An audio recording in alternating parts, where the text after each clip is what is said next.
ॐ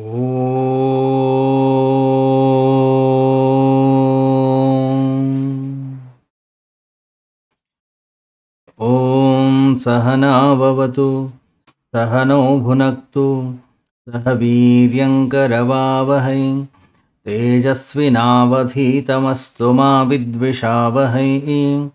ॐ शान्तिः शान्तिः शान्तिः। ब्रह्मानन्दं परमसुखदं केवलं ज्ञानमूर्तिं द्वन्द्वातीतं गगनसदृशं तत्त्वमस्यादिलक्ष्यम् एकं नित्यं विमलमचलं सर्वधी साक्षिभूतं भावातीतं त्रिगुणरहितं सद्गुरुं तं नमामि। सदाशिवसमारम्भां शङ्कराचार्यमध्यमाम् अस्मदाचार्यपर्यन्तां वन्दे गुरुपरम्परां। श्रुतिस्मृतिपुराणानाम् आलयं करुणालयं नमामि भगवत्पादं शङ्करं लोकशङ्करं। शङ्करं शङ्कराचार्यं केशवं बादरायणं सूत्रभाष्यकृतौ वन्दे भगवन्तौ पुनः पुनः ಭಗವಂತೌ ಪುನಃ ಪುನಃ. ನಿತ್ಯ ಜೀವನದಲ್ಲಿ ಅಧ್ಯಾತ್ಮ ಪ್ರವಚನ ಮಾಲಿಕೆಯ ಇವತ್ತಿನ ಪ್ರವಚನವನ್ನು ನಾವು ಆರಂಭ ಮಾಡೋಣ. ಮನುಷ್ಯರಾಗಿರ್ತಕ್ಕಂಥ ನಮಗೆಲ್ಲರಿಗೂ ಕೂಡ ಗೊತ್ತಿದೆ ಪಾಪ ಅಂದ್ರೇನು, ಪುಣ್ಯ ಅಂದ್ರೇನು. ಪಾಪವನ್ನು ಮಾಡಿದರೆ ಏನಾಗುತ್ತೆ, ಪುಣ್ಯವನ್ನು ಮಾಡಿದರೆ ಏನಾಗುತ್ತೆ, ನಮ್ಗೆ ಯಾರು ಹೇಳ್ಕೊಡೋ ಅವಶ್ಯಕತೆ ಇಲ್ಲ, ಈಗಾಗಲೇ ನಮಗೆ ಗೊತ್ತಿದೆ. ಪಾಪವನ್ನು ಮಾಡಿದರೆ ನಮ್ಮ ಜೀವನದಲ್ಲಿ ದುಃಖ ಅನ್ನೋದು ಬರುತ್ತೆ, ನಮಗೆಲ್ಲರಿಗೂ ಕೂಡ ಗೊತ್ತಿದೆ. ಆದರೂ ಕೂಡ ಪಾಪಂ ಕುರ್ವಂತಿ ಯತ್ನತಃ, ಪುಣ್ಯದಿಂದ ಸುಖ ಅನ್ನೋದು ನಮಗೆ ಪ್ರಾಪ್ತಿಯಾಗುತ್ತೆ. ಆದರೂ ಕೂಡ ಅದನ್ನು ನಾವು ಮಾಡೋದಿಲ್ಲ.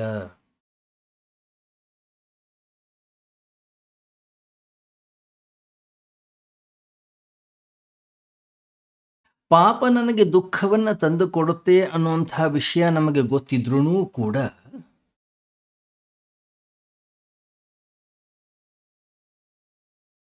ಎಂತಹ ಆಶ್ಚರ್ಯ,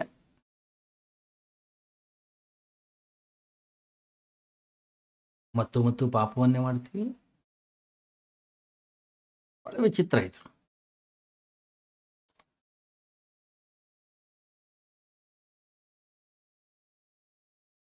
ಪುಣ್ಯ ಅನ್ನೋದು ನಮಗೆ ಸುಖವನ್ನು ತಂದು ಕೊಡುತ್ತೆ, ಸಂತೋಷವನ್ನು ತಂದು ಕೊಡುತ್ತೆ, ಆನಂದವನ್ನು ತಂದು ಕೊಡುತ್ತೆ ಅನ್ನೋಂಥದ್ದು ಗೊತ್ತಿದ್ರು ಕೂಡ ಆ ಪುಣ್ಯದ ಆ ಮಾರ್ಗದಲ್ಲಿ ನಡೆಯೋದು ಎಷ್ಟು ಕಷ್ಟ ನಮಗೆ.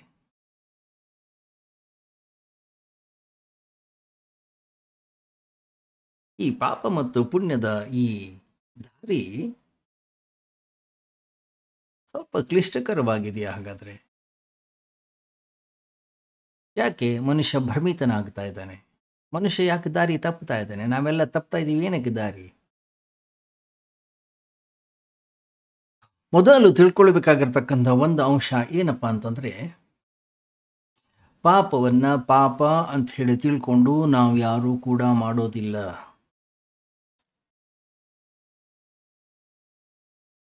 ಪಾಪವನ್ನ ಪಾಪ ಅನ್ನುವಂಥ ರೀತಿಯಲ್ಲಿ ಯಾವತ್ತು ನಾವು ತಿಳಿದು ಮಾಡ್ಲಿಕ್ಕೆ ಹೋಗ್ತೀವೋ ನಮ್ಮ ಕೈ ಮುಂದೆ ಹೋಗೋದಿಲ್ಲ, ನಮ್ಮ ಹೆಜ್ಜೆ ಮುಂದೆ ಹೋಗೋದಿಲ್ಲ, ನಾವು ಒಂದು ಕ್ಷಣ ಹಿಂದೆ ಹೋಗ್ತೀವಿ.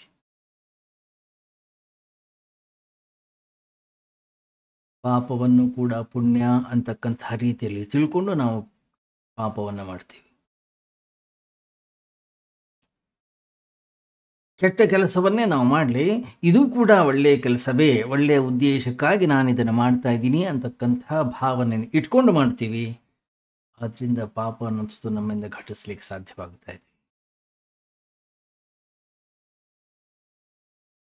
ಕೆಟ್ಟದ್ದು ಕೂಡ ಒಳ್ಳೆಯದರ ಬೆನ್ನ ಮೇಲೆಯೇ ಇಟ್ಕೊಂಡು ಓಡಾಡ್ತಾ ಇರೋದು, ಅದ್ರ ಮೇಲೆ ಹೋಗ್ತಾ ಇರೋದು. ಕೆಟ್ಟದ್ದನ್ನು ಮಾಡಲಿಕ್ಕೂ ಕೂಡ ಅದಕ್ಕೆ ಆಸರೆ ಅನ್ನುವಂಥದ್ದು ಏನಿದೆ ಅದು ಒಳ್ಳೆಯದೇ.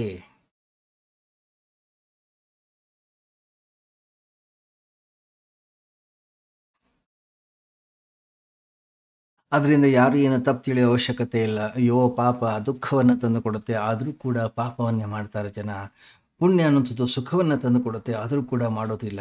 ಇಲ್ಲ, ಪಾಪವನ್ನು ಕೂಡ ಪುಣ್ಯ ಅಂತ ತಿಳ್ಕೊಂಡೇ ಮಾಡೋದ್ರಿಂದ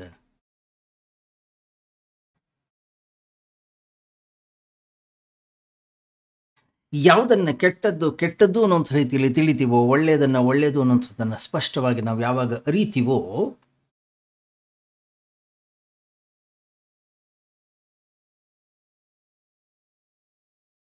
ಕೆಟ್ಟದ್ದನ್ನು ನಮ್ಮ ಕೈನಲ್ಲಿ ಮಾಡಲಿಕ್ಕೆ ಆಗೋದೆ, ಕೇವಲ ಒಳ್ಳೆಯದನ್ನು ಮಾತ್ರ ಮಾಡಲಿಕ್ಕೆ ಶುರು ಮಾಡ್ತೀವಿ ನಾವು. ಯಾಕೆಂದರೆ ಅದರಿಂದ ಮುಕ್ತರಾಗ್ಬಿಡ್ತೀವಿ ನಾವು, ಮತ್ತೆ ಅದರಲ್ಲಿ ಬಂಧಿತರಾಗ್ಲಿಕ್ಕೆ ಸಾಧ್ಯವೇ ಇಲ್ಲ.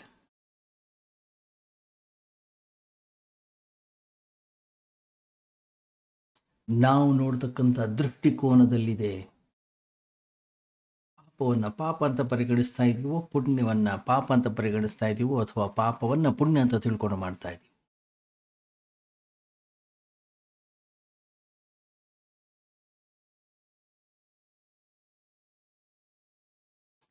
ನನ್ನ ಕ್ರೋಧ ಅನ್ನುವಂಥದ್ದೇನಿದೆ, ನನ್ನ ಕರುಣೆಯಲ್ಲೇ ಅಡಗಿದೆ. ನನ್ನ ಹಿಂಸೆ ನನ್ನ ಅಹಿಂಸೆಯಲ್ಲೇ ಅಡಗಿದೆ. ನನ್ನ ಕಾಮ ವಾಸನೆ ನನ್ನ ಬ್ರಹ್ಮಚರ್ಯದಲ್ಲಿಯೇ ಅಡಗಿದೆ.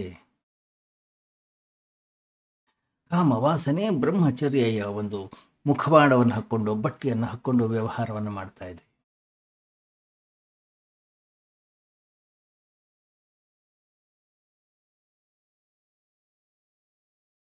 ಸತ್ಯ ಅನ್ನುವಂಥದ್ದೇನಿದೆ, ಸತ್ಯದ ಮಾತುಗಳನ್ನ ಮೂಲಕ ವ್ಯವಹಾರವನ್ನು ಮಾಡ್ತಾ ಇದೆ. ನಮ್ಮ ಅಜ್ಞಾನ, ಪಂಡಿತರ ಭಾಷೆಯ ಉಪಯೋಗವನ್ನು ಮಾಡ್ತಾ ಇದೆ.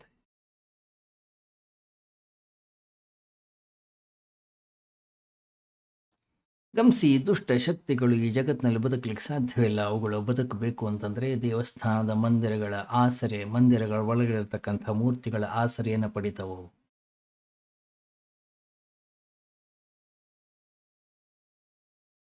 ಏಕೆಂದರೆ ನಾವು ದೇವಸ್ಥಾನದ ಒಳಗಡೆ ಹೋದಾಗ ಅಲ್ಲಿ ಭಗವಂತನನ್ನು ಕಾಣುವುದಕ್ಕಾಗಿ ಹೋಗ್ತೀವಿ ನಾವು.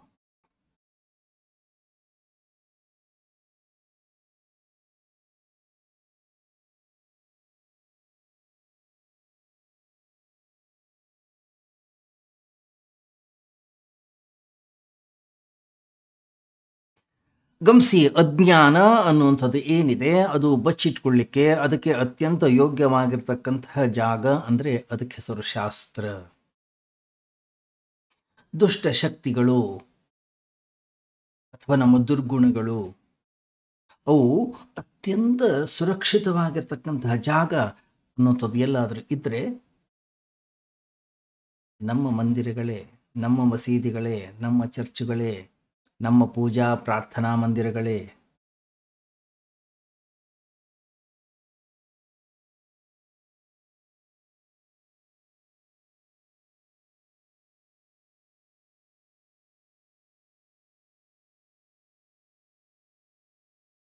ಒಂದು ಚೆನ್ನಾಗಿ ನಾವು ನೆನಪಿಟ್ಕೊಳ್ಬೇಕು, ಪಾಪವನ್ನು ಯಾರೂ ಕೂಡ ಪಾಪ ಅನ್ನೋಂಥ ರೀತಿಯಲ್ಲಿ ತಿಳ್ಕೊಂಡು ಈ ಜಗತ್ತಿನಲ್ಲಿ ಮಾಡೋದಿಲ್ಲ.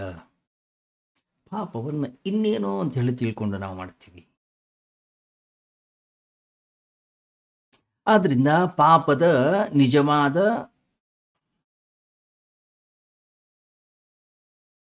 ಪ್ರಶ್ನೆ ಕೃತ್ಯದಲ್ಲಿಲ್ಲ, ತಿಳುವಳಿಕೆಯಲ್ಲಿದೆ, ಜ್ಞಾನದಲ್ಲಿದೆ, ಬೋಧದಲ್ಲಿದೆ.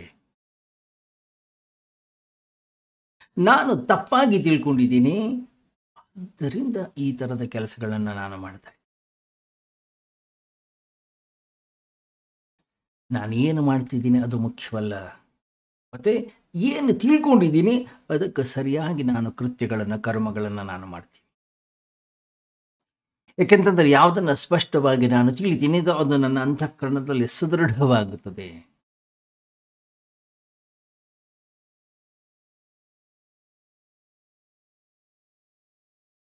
ಸಮ್ಯಕ್ ದೃಷ್ಟಿ ಅನ್ನುವಂಥದ್ದು ಏನಿದೆ ನಮ್ಮನ್ನು ರೂಪಾಂತರಣ ಮಾಡ್ತದೆ, ನಮ್ಮನ್ನು ಬದಲಾಯಿಸ್ತದೆ, ನಮಗೊಂದು ಹೊಸ ದೃಷ್ಟಿಕೋನವನ್ನು ಕೊಡುತ್ತೆ.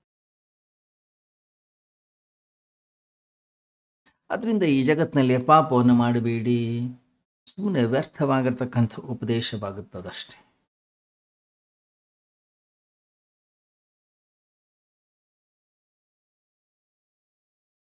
ನಾವು ಯಾವತ್ತೂ ಕೂಡ ಪಾಪವನ್ನು ಹಿಡ್ಕೊಳ್ಳಿಕ್ಕೆ ಆಗಿಲ್ಲ ನಮ್ಮ ಕೈನಲ್ಲಿ. ಯಾಕಂದರೆ ನಾವು ಯಾವತ್ತೂ ಕೂಡ ಪುಣ್ಯವನ್ನೇ ಹಿಡ್ಕೊಂಡಿದ್ದೀವಿ. ಪುಣ್ಯ ಅಂತ ಹಿಡ್ಕೊಂಡೇ ಪಾಪ ಕೃತ್ಯಗಳನ್ನು ಮಾಡ್ತಾ ಹೋಗ್ತೀವಿ ನಾವು.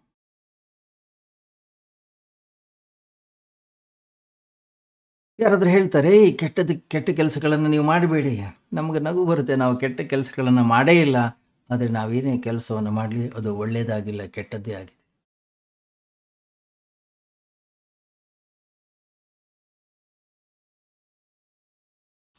ಶುರು ಮಾಡ್ತೀವಿ ಒಳ್ಳೆಯದನ್ನು ಮಾಡಲಿಕ್ಕೆ, ಆದರೆ ಕೊನೆಗೆ ಕೈಯಲ್ಲಿ ದುಃಖ,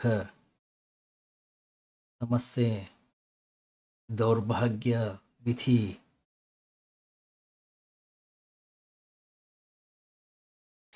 ಆದ್ದರಿಂದ ನಾವೇನು ಕರ್ಮಗಳನ್ನು ಮಾಡ್ತೀವಿ ಅದೆಲ್ಲ ಮುಖ್ಯ.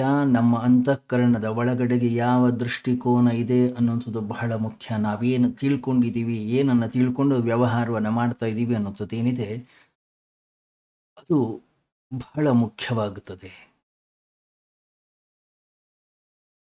ಅದರಿಂದ ಕ್ರಾಂತಿ ಆಗಬೇಕಾಗಿರೋದು ನಮ್ಮ ತಿಳುವಳಿಕೆಯಲ್ಲಿ, ನಾವು ಮಾಡ್ತಕ್ಕಂಥ ಕರ್ಮದಲ್ಲಿ ಅಲ್ಲ. ಯಾಕೆಂತಂದರೆ ಮೂಲಭೂತವಾಗಿರ್ತಕ್ಕಂಥ ತಪ್ಪು ಘಟಿಸ್ತಾ ಇರೋದು ನಮ್ಮ ಅಂತಃಕರಣದ ಒಳಗಡೆಗೆ ನಾವು ತಪ್ಪು ತಿಳ್ಕೊಂಡಿದ್ದೀವಿ. ಸರಿಯಾದ ದೃಷ್ಟಿಕೋನ, ಸರಿಯಾದ ತಿಳುವಳಿಕೆ, ಬೋಧ ಅನ್ನೋಂಥದ್ದು ನಮ್ಮ ಅಂತಃಕರಣದ ಒಳಗಡೆನೇ ಇಲ್ಲ.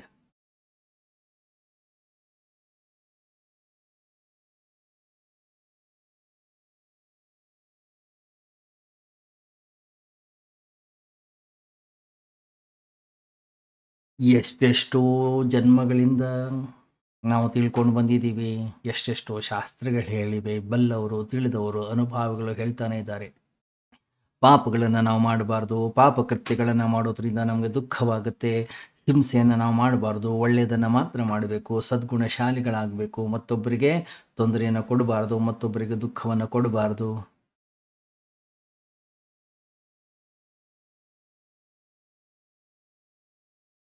ಇಷ್ಟು ಕೇಳ್ಕೊಂಡು ಬಂದರು, ಇಷ್ಟು ಓದ್ತಾ ಬಂದರು, ಇಷ್ಟೆಲ್ಲ ಅರಿತಾ ಬಂದ್ರೂ ಕೂಡ ಮತ್ತೆ ಮತ್ತೆ ಮತ್ತೆ ಮತ್ತೆ ಅದನ್ನೇ ನಾವು ಮಾಡ್ತೀವಿ.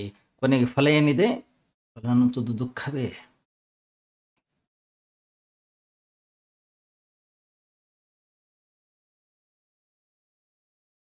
ಹಿಂಸೆಯನ್ನು ನಾವು ಮಾಡಿದ್ದೀವಿ, ಕ್ರೋಧವನ್ನು ನಾವು ಮಾಡ್ಕೊಂಡಿದ್ದೀವಿ, ಮತ್ತೊಬ್ಬರಿಗೆ ನೋವನ್ನು ಕೊಟ್ಟಿದ್ದೀವಿ, ಮತ್ತೊಬ್ಬರಿಗೆ ದುಃಖವನ್ನು ಕೊಟ್ಟಿದ್ದೀವಿ. ನಾವು ಫಲ ಏನಾಯಿತು? ನಮ್ಮ ಅನುಭವ ಏನು? ಎಲ್ಲರ ಅನುಭವ ಕೂಡ ಒಂದೇ. ನನ್ನ ಅನುಭವ ಬೇರೆ, ನಿಮ್ಮ ಅನುಭವ ಬೇರೆ, ಅಥವಾ ಎದುರುಗಡೆ ಈಗ ಪಕ್ಕದಲ್ಲಿ ಕೂತ್ಕೊಂಡು ಇವ್ರ ಅನುಭವ ಬೇರೆ. ಆ ರೀತಿಯಲ್ಲಿ ಇಲ್ಲವೇ ಇಲ್ಲ.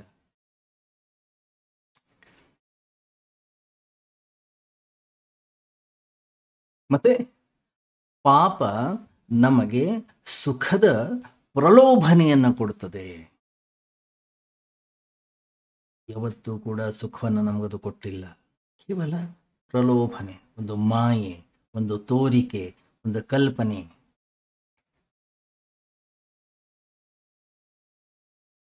ನಮಗೆ ಗೊತ್ತಿದೆ ಪಾಪ ಯಾವತ್ತೂ ಕೂಡ ಶಾಂತಿಯನ್ನು ಕೊಡ್ಲಿಕ್ಕೆ ಸಾಧ್ಯ ಇಲ್ಲ, ಪಾಪ ಯಾವತ್ತೂ ಕೂಡ ನೆಮ್ಮದಿಯನ್ನು ಕೊಡ್ಲಿಕ್ಕೆ ಸಾಧ್ಯ ಇಲ್ಲ. ಆದರೆ ಅದು ನಮಗೆ ಪ್ರಲೋಭನೆಯನ್ನು ಕೊಡುತ್ತೆ, ನಮ್ಮನ್ನು ಉದ್ರೇಕಿಸ್ತದೆ.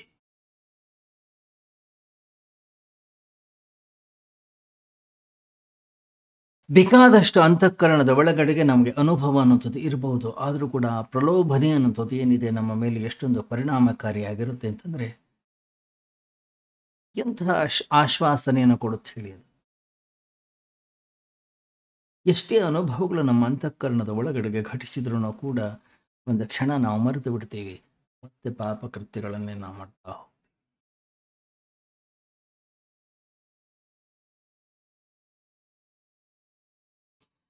ಪಾಪ ನಮ್ಮ ಅಂತಃಕರಣದ ಒಳಗಡೆ ಹೇಗೆ ಹೇಳುತ್ತೆ ಅಂತಂದರೆ, ಈ ಸರಿ ಏನೋ ಮಿಸ್ಟೇಕ್ ಆಗಿದೆ, ಮುಂದಿನ ಸರಿ ಖಂಡಿತ ಆಗೋದಿಲ್ಲ, ಇದನ್ನೇ ನಾವು ಸರಿಯಾಗಿ ಮಾಡೋಣ. ಈ ಸರಿ ಮಾಡಲಿಲ್ಲ ಅನ್ಸುತ್ತೆ, ಸರಿಯಾದ ರೀತಿ ನೀತಿಗಳನ್ನು ನಾವು ಅನುಸರಿಸಲಿಲ್ಲ ಅನ್ಸುತ್ತೆ, ಇವತ್ತಾಗಿಲ್ಲ ನಾಳೆ ಸರಿ ಹೋಗುತ್ತೆ.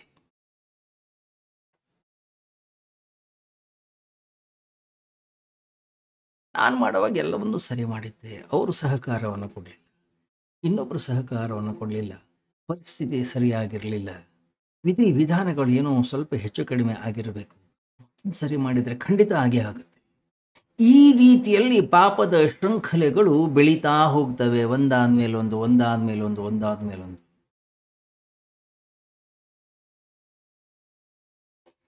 ಯಾವ ವ್ಯಕ್ತಿ ತನ್ನ ಜೀವನದಲ್ಲಿ ಪಾಪಕ್ಕೆ ಮತ್ತೊಬ್ಬರನ್ನ ಕಾರಣನಾಗಿ ಮಾಡ್ತಾನೋ ಅಥವಾ ದೋಷವನ್ನ ಯಾವಾಗಲೂ ಮತ್ತೊಬ್ಬರಲ್ಲಿ ಹುಡುಕ್ತಾನೋ ಅವನು ಯಾವತ್ತೂ ಕೂಡ ಈ ಪಾಪಗಳಿಂದ ಮುಕ್ತನಾಗಲಿಕ್ಕೆ ಸಾಧ್ಯವಿಲ್ಲ. ಯಾಕೆಂತಂದ್ರೆ ಅದೇ ಪಾಪಗಳಿಂದ ರಕ್ಷಿಸಿಕೊಳ್ಳಿಕ್ಕೆ ಇರ್ತಕ್ಕಂತಹ ಅತ್ಯಂತ ಸುಂದರ ಸುಭದ್ರವಾಗಿರ್ತಕ್ಕಂಥ ಒಂದು ವ್ಯವಸ್ಥೆ.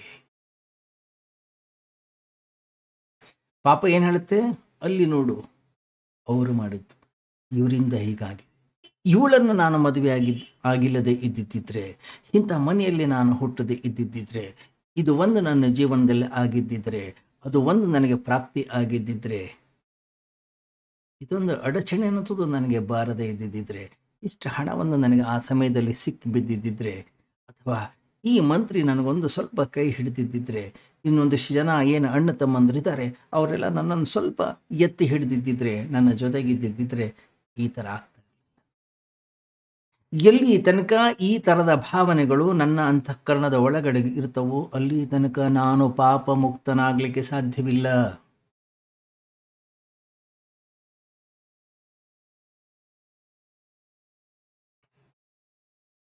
ಯಾವುದೇ ತಪ್ಪುಗಳು ನಮ್ಮ ಜೀವನದಲ್ಲಿ ಘಟಿಸಲಿ, ಆ ತಪ್ಪುಗಳಿಗೆ ನಾನೇ ಕಾರಣ, ನನ್ನ ದೃಷ್ಟಿದೋಷವೇ ಕಾರಣ, ನನ್ನ ಅವಿವೇಕತನವೇ ಕಾರಣ ಅನ್ನುವಂಥ ಸ್ಪಷ್ಟತೆ ಯಾವಾಗ ನಮ್ಮ ಅಂತಃಕರಣದ ಒಳಗಡೆಗೆ ಉದಯವಾಗ್ತದೋ ನಮ್ಮ ಆಶ್ವಾಸನೆಗಳು, ನಮ್ಮ ಪ್ರಲೋಭನೆಗಳು ಕತ್ತರಿಸಲ್ಪಡುತ್ತವೆ. ಯಾಕಂದರೆ ನೇರವಾಗಿ ಆ ಪಾಪ ಕೃತ್ಯ, ಆ ದೋಷ ನಮ್ಮ ಕಣ್ಣಿಗೆ ಕಾಣಿಸ್ಲಿಕ್ಕೆ ಶುರುವಾಗ್ತದೆ. ಯಾವ ಪಾಪವೂ ಕೂಡ ನಮಗೆ ಮೋಸವನ್ನು ಮಾಡಲಿಕ್ಕೆ ಸಾಧ್ಯ ಇಲ್ಲ. ಯಾವ ಪಾಪಗಳು ಕೂಡ ನಮ್ಮ ದಾರಿಯನ್ನು, ದಿಕ್ಕನ್ನು ಬದಲಾಯಿಸ್ಲಿಕ್ಕೆ ಸಾಧ್ಯ ಇಲ್ಲ.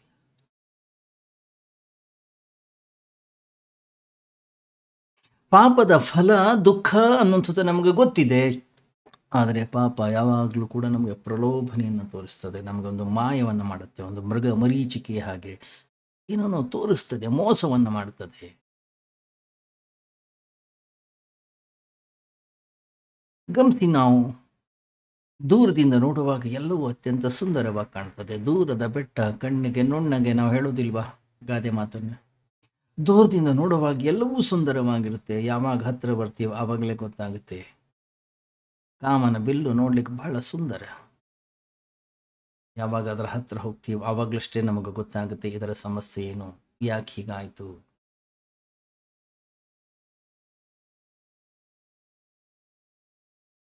ಯಾವಾಗ ಇಷ್ಟಪಟ್ಟು ಪಾಪವನ್ನು ಮಾಡ್ತೀವಿ, ಯಾವಾಗ ಅದರ ಒಳಗಡೆ ಇಳಿತೀವಿ, ನಮಗೆ ಆವಾಗ ಅದರ ಬಣ್ಣ ಗೊತ್ತಾಗುತ್ತೆ.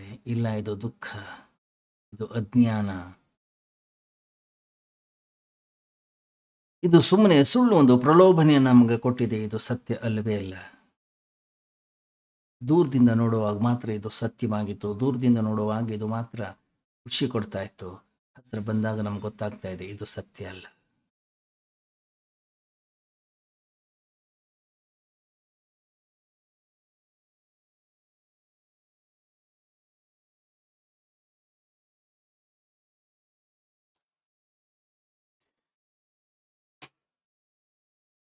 ಪುಣ್ಯದ ಕೆಲಸಗಳನ್ನು ನಾವೇನಾದರೂ ಮಾಡಬೇಕು ಅಂತಂದ್ರೆ ತತ್ಕ್ಷಣನೇ ಮಾಡಬೇಕಂತೆ.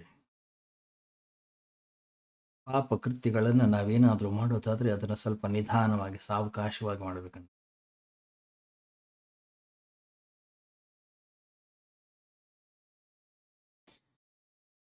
ಗಮನಿಸಿ, ನಮ್ಮ ಜೀವನದಲ್ಲಿ ಒಂದು ಶಕ್ತಿ ಇದೆ. ಶಕ್ತಿಯನ್ನ ಯಾವಾಗಲೂ ಕೂಡ ಬಂಧಿಸಿಡ್ಲಿಕ್ಕೆ ಸಾಧ್ಯ ಇಲ್ಲ. ಶಕ್ತಿ ಯಾವಾಗಲೂ ಕೂಡ ಪ್ರವಹಿಸ್ತಾನೆ ಇರಬೇಕು, ಹರಿತಾನೇ ಇರಬೇಕು, ಅದನ್ನು ಕೂಡಿಡ್ಲಿಕ್ಕೆ ಆಗೋದೇ ಇಲ್ಲ.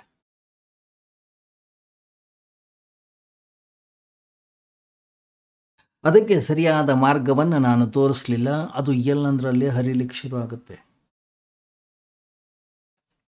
ಗಮನಿಸಿ, ನಮ್ಮ ಮನೆಯಲ್ಲಿ ಚಿಕ್ಕ ಮಕ್ಕಳಿದ್ದಾರೆ. ಚಿಕ್ಕ ಮಕ್ಕಳಿಗೆ ನಾವು ಆಟಿಕೆ ಸಾಮಾನುಗಳನ್ನು ತಂದು ಕೊಡಲೇಬೇಕು. ನೀವು ಒಂದು ವೇಳೆ ಚಿಕ್ಕ ಮಕ್ಕಳಿಗೆ ಆಟಿಕೆ ಸಾಮಾನನ್ನು ತಂದು ಕೊಡಲಿಲ್ಲ ಅಂತಂದರೆ ಮನೆಯಲ್ಲಿ ಏನು ಸಾಮಾನುಗಳಿವೆ ಅದನ್ನೇ ಆಟಿಕೆ ಸಾಮಾನುಗಳನ್ನಾಗಿ ಮಾಡಿಕೊಳ್ಳುತ್ತದು. ಅದಕ್ಕಾಗಿಯೇ ಆಟಿಕೆ ಸಾಮಾನುಗಳಿವೆ ಅದನ್ನು ತಂದು ಕೊಟ್ಟರೆ ಹೆಚ್ಚಂದ್ರೆ ಅದನ್ನು ಮುರಿದು ಹಾಕ್ಬೋದು, ಅದನ್ನು ಒಡೆದು ಹಾಕ್ಬೋದು, ಅದನ್ನು ನಾಶ ಮಾಡ್ಬೋದು. ಒಂದು ವೇಳೆ ನೀವು ಅದನ್ನು ತಂದು ಕೊಡಲಿಲ್ಲ ಕೈಗೇನು ಸಿಗುತ್ತೆ ಅದನ್ನು ಆಟಿಕೆ ಸಾಮಾನನ್ನಾಗಿ ಮಾಡಿಕೊಳ್ಳುತ್ತದೆ. ಸ್ವಲ್ಪ ಕಾಸ್ಟ್ಲಿ ಆಗಿಬಿಡುತ್ತೆ.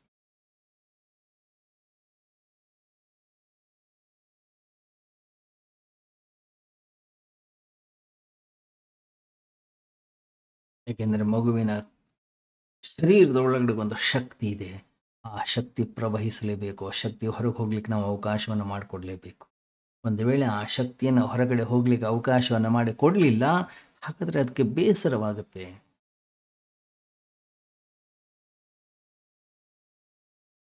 ನಾವು ದೊಡ್ಡವರು ಕೂಡ ಅಷ್ಟೇ, ನಮ್ಮ ಅಂತಃಕರಣದ ಒಳಗಡೆ ಒಂದು ಶಕ್ತಿ ಇದೆ.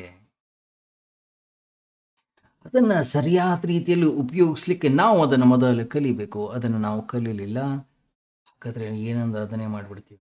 ಗಮನಿಸಿ, ಜೀವನದಲ್ಲಿ ಪಾಪ ಕೃತ್ಯಗಳು ಶಕ್ತಿ ಜಾಸ್ತಿಯಾಗಿ ಆಗೋದು. ಯಾವಾಗ ವ್ಯಕ್ತಿ ಬೇಸರಗೊಳ್ತಾನೆ, ಯಾವಾಗ ವ್ಯಕ್ತಿ ಏನು ಮಾಡಬೇಕು ಅನ್ನೋದು ಗೊತ್ತಿದ್ದಿಲ್ಲ, ಯಾವಾಗ ಅವಿವೇಕ ಅನ್ನೋದು ಹೆಚ್ಚಾಗ್ತಾ ಹೋಗುತ್ತೆ, ಆವಾಗ ವ್ಯಕ್ತಿ ಮಾಡಬಾರದ ಕೆಲಸಗಳನ್ನು ಮಾಡಲಿಕ್ಕೆ ಶುರು ಮಾಡ್ತಾರೆ.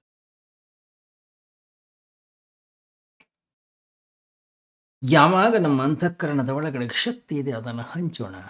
ಒಳ್ಳೆಯ ಕೆಲಸಗಳನ್ನು ಮಾಡೋದ್ರಲ್ಲಿ ಅದನ್ನು ಉಪಯೋಗಿಸ್ಕೊಳ್ಳೋಣ. ನಾಳೆ ಮಾಡಿದ್ರಾಯ್ತು, ನಾಡಿದ್ದು ಮಾಡಿದ್ರಾಯ್ತು, ಇನ್ನೊಂದು ದಿವಸ ಮಾಡಿದ್ರಾಯ್ತು.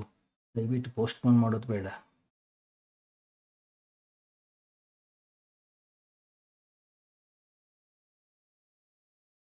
ಎಷ್ಟು ನಾವು ಮುಂದೆ ಹಾಕ್ತಾ ಹೋಗ್ತೀವಿ ಅಷ್ಟು ಬೇಗ ಪಾಪ ಅನ್ನುವಂಥದ್ದು ನಮ್ಮನ್ನು ಹಿಡಿದುಕೊಳ್ಳುತ್ತೆ.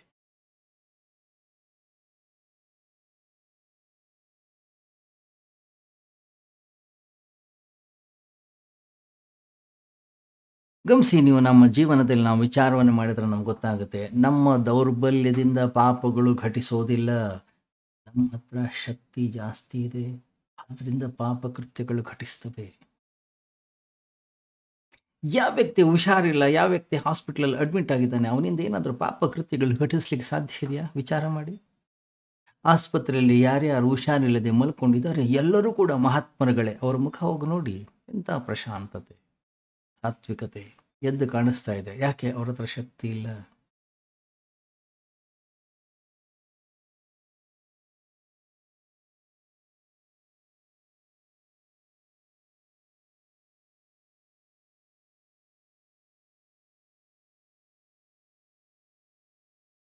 ನಿಜವಾಗ್ಲೂ ಜಗತ್ತಿನಲ್ಲಿ ಅನಾರೋಗ್ಯದಿಂದ ಯಾವ ವ್ಯಕ್ತಿ ಇದ್ದಾನೆ ಅವನೇ ಸೌಭಾಗ್ಯವಂತ.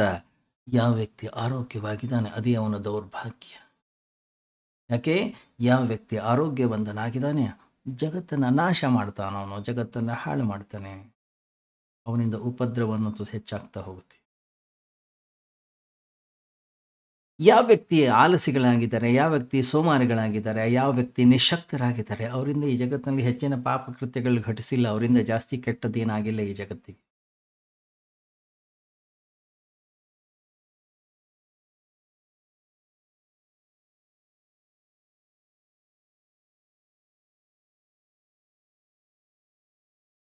ಪಾಪ ಕೃತ್ಯಗಳನ್ನು ಮಾಡಬೇಕಾದ್ರೆ ವ್ಯಕ್ತಿ ತನ್ನ ಅಂತಃಕರಣದ ಒಳಗಡೆ ಇರತಕ್ಕಂಥ ಆಲಸ್ಯವನ್ನು, ಸೋಮಾರಿತನವನ್ನು ಕತ್ತರಿಸಬೇಕಾಗ್ತದೆ.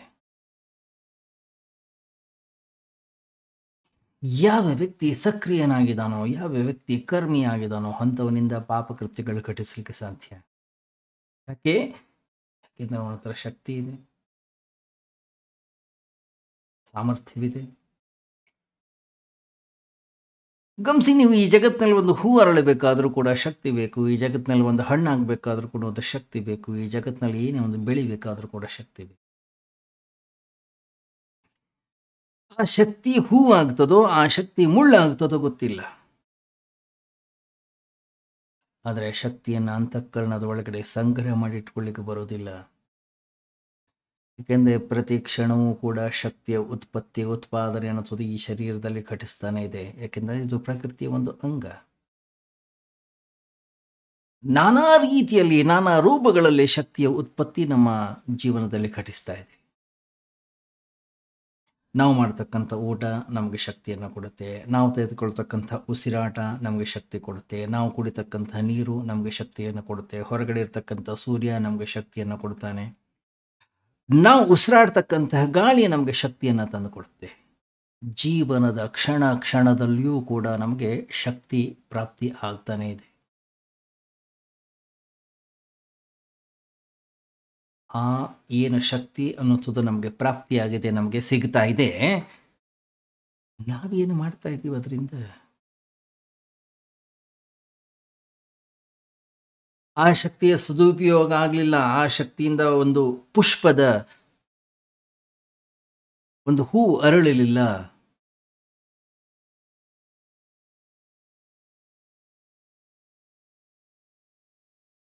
ಆ ಶಕ್ತಿ ನನ್ನ ಜೀವನದಲ್ಲಿ ಕರುಣೆಯಾಗಿ ಪರಿವರ್ತನೆಯನ್ನು ಹೊಂದಲಿಲ್ಲ. ಏನು ಹೊರಗಡೆಯಿಂದ ಶಕ್ತಿ ಉತ್ಪತ್ತಿಯಾಗಿ ನನ್ನ ಹತ್ರ ಸೇರಿಕೊಳ್ತಾ ಇದೆ, ಆ ಶಕ್ತಿ ಅಹಿಂಸೆಯಾಗಿ ಪರಿವರ್ತನೆಯನ್ನು ಹೊಂದಲಿಲ್ಲ. ಹಾಗಾದರೆ ಅದು ಕ್ರೋಧವಾಗುತ್ತೆ, ಅದು ಹಿಂಸೆಯಾಗಿ ಪರಿವರ್ತನೆ ಆಗುತ್ತೆ, ಅದು ಮುಳ್ಳಾಗಿ ಹೊರಗಡೆ ಬರುತ್ತೆ, ಅದು ನಿಂದನೆಯಾಗಿ ಹೊರಗೆ ಬರುತ್ತೆ. ಅದು ಪ್ರಾರ್ಥನೆ ಆಗಬೇಕು, ಪ್ರಾರ್ಥನೆ ಆಗಲಿಲ್ಲ, ಹಾಗಾದರೆ ಅದು ನಿಂದನೆ ಆಗುತ್ತದೆ. ಆ ಶಕ್ತಿ ಪೂಜೆಯಾಗಿ ಹೊರಗೆ ಬರಬೇಕು, ಪೂಜೆ ಆಗಲಿಲ್ಲ, ಹಾಗಾದ್ರೆ ಇನ್ಯಾವುದೋ ರೂಪದಲ್ಲಿ ಹೊರಗಡೆಗೆ ಬರುತ್ತೆ. ಯಾಕೆಂತಂದರೆ ಶಕ್ತಿಯನ್ನು ಒಂದು ಕಡೆಗೆ ಸಂಗ್ರಹ ಮಾಡಿಡಲಿಕ್ಕೆ ಬರೋದೇ ಇಲ್ಲ. ಯಾಕೆಂದರೆ ಅಂತಃಕರಣದ ಒಳಗಡೆ ಏನೇ ಶಕ್ತಿ ಇರಲಿ, ಆ ಶಕ್ತಿಯನ್ನು ಖಾಲಿ ಮಾಡಲೇಬೇಕು, ಅದನ್ನು ಕೂಡಿಡ್ಲಿಕ್ಕೆ ಬರೋದಿಲ್ಲ. ಆದ್ದರಿಂದ ಪುಣ್ಯದ ಕೆಲಸಗಳನ್ನು ಮಾಡುವುದರಲ್ಲಿ ಸ್ವಲ್ಪ ಶೀಘ್ರತೆ ಇರಲಿ, ತತ್ಕ್ಷಣ ಮಾಡಿ. ಆದರೆ ಉಲ್ಟಾ ಮಾಡ್ತೀವಿ ನಾವು. ಪಾಪಕೃತ್ಯಗಳನ್ನು ಬೇಗ ಮಾಡ್ತೀವಿ, ಪುಣ್ಯದ ಕೆಲಸವನ್ನು ಮಾಡಬೇಕು, ಜೋಯಿಸ್ರ ಹತ್ರ ಹೋಗ್ತೀವಿ, ಜಾತಕ ತೋರಿಸ್ತೀವಿ, ಒಳ್ಳೆಯ ಮುಹೂರ್ತಗಳನ್ನು ತೆಗೀರಿ ಅಂತ ಹೇಳ್ತೀವಿ. ಪಾಪಕೃತ್ಯಗಳನ್ನು ಮಾಡಿ ಆದಮೇಲೆ ಜಾತಕನ ತೆಗೆದುಕೊಂಡು ಹೋಗ್ತೀವಿ, ಯಾರನ್ನು ಕೂಡ ಕೇಳಲಿಕ್ಕೆ ಹೋಗೋದಿಲ್ಲ. ಒಳ್ಳೆ ಕೆಲಸಗಳನ್ನು ನಮ್ಮ ಜೀವನದಲ್ಲಿ ಏನಾದರೂ ಮಾಡಬೇಕು ಅಂತಂದ್ರೆ 10 ಬಾರಿ ವಿಚಾರ ಮಾಡ್ತೀವಿ, 10 ಸಾರಿ ಚಿಂತನೆಯನ್ನು ಮಾಡ್ತೀವಿ. ನಾಳೆ ಮಾಡೋಣ, ನಾಡಿದ್ದು ಮಾಡೋಣ, ಇನ್ನು 15 ದಿವಸ ಆಗೋಣ, ಆಷಾಢ ಮುಗಿಲಿ, ಶ್ರಾವಣ ಮುಗಿಲಿ, ಅದು ಮುಗಿಲಿ, ಇದು ಮುಗಿಲಿ, ಏನೋ ಪಾಪಕೃತ್ಯಗಳು ಘಟಿಸಬೇಕು ತತ್ಕ್ಷಣ, ಈ ಕ್ಷಣವೇ.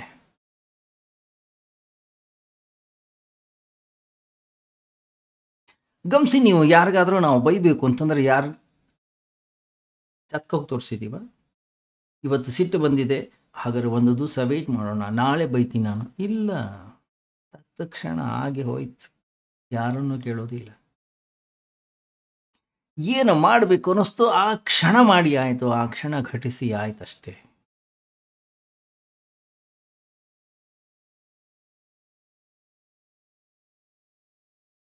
ಗಮನಿಸಿ, ನೀವು ಇಡೀ ಜಗತ್ತಿನ ಜನ ನಮಗೆ ಪ್ರೀತಿಯನ್ನು ಪ್ರೇಮವನ್ನು ತೋರಿಸ್ತಾರೆ.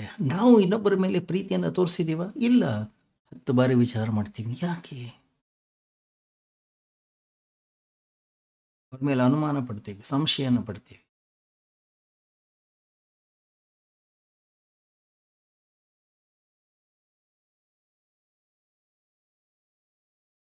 ಗಮನಿಸಿ, ಈ ಜಗತ್ತಿನಲ್ಲಿ ಯಾವುದನ್ನು ನಾವು ಹಂಚ್ತೀವಿ ಅದು ಹೆಚ್ಚಾಗ್ತಾ ಹೋಗ್ತದೆ. ಪ್ರೀತಿಯನ್ನು ಹಂಚ್ತೀವೋ ಪ್ರೀತಿಯನ್ನು ಅದು ಹೆಚ್ಚಾಗ್ತಾ ಹೋಗ್ತದೆ. ದಾನವನ್ನು ಮಾಡ್ತೀವೋ ಅದು ಹೆಚ್ಚಾಗ್ತಾ ಹೋಗುತ್ತೆ. ಹಂಚುವಿಕೆ ಅನ್ನೋಂಥದ್ದೇನಿದೆ ನಮ್ಮನ್ನು ವೃದ್ಧಿ ಮಾಡುತ್ತೆ, ಹೆಚ್ಚು ಮಾಡುತ್ತೆ. ಅದರಿಂದ ಸತತವಾದಂತಹ ಪುಣ್ಯದ ಪ್ರವಾಹ ಬೇಕು. ಯಾವ ನದಿ ಪ್ರವಾಹದಿಂದ ಕೂಡ್ಕೊಂಡಿರುತ್ತೆ ಆ ನದಿ ಅತ್ಯಂತ ಪರಿಶುದ್ಧವಾಗಿರುತ್ತೆ, ತಾಜಾ ಆಗಿರುತ್ತೆ. ಯಾವುದು ನಿಂತ ನೀರಾಗಿದೆಯೋ ಆ ನೀರು ಹಾಳಾಗುತ್ತದೆ, ವಾಸನೆ ಬರ್ಲಿಕ್ಕೆ ಶುರು ಆಗುತ್ತೆ, ದುರ್ಗಂಧ ಬರ್ಲಿಕ್ಕೆ ಶುರು ಆಗುತ್ತೆ, ಕುಡಿಲಿಕ್ಕೆ ಅದು ಅಯೋಗ್ಯವಾಗುತ್ತದೆ, ಸ್ವಚ್ಛತೆಯನ್ನು ಅದು ಕಳೆದುಕೊಂಡು ಬಿಡುತ್ತೆ.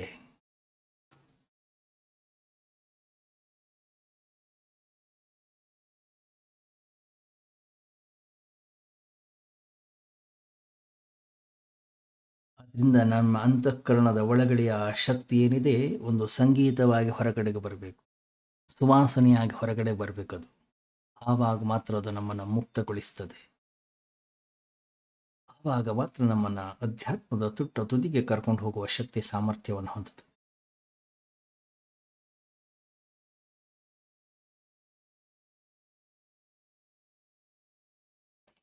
ಆದ್ದರಿಂದ ಅಂತಃಕರಣದ ಒಳಗಡೆಗೆ ಶಕ್ತಿಯ ಸಂಗ್ರಹವನ್ನು ನಾವು ಮಾಡಬಾರ್ದು.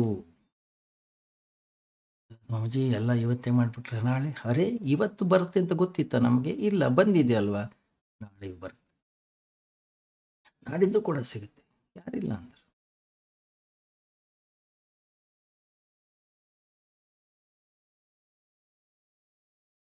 ಏನನ್ನ ಮಾಡಲಿಕ್ಕೆ ಸಾಧ್ಯ ಇದೆ ನಮ್ಮ ಕೈನಲ್ಲಿ, ಅದನ್ನು ಹೃದಯ ಬಿಚ್ಚಿ ಮಾಡೋಣ, ಸಂತೋಷವಾಗಿ ಮಾಡೋಣ, ಖುಷಿಯಿಂದ ಮಾಡೋಣ, ಸಂಭ್ರಮದಿಂದ ಮಾಡೋಣ.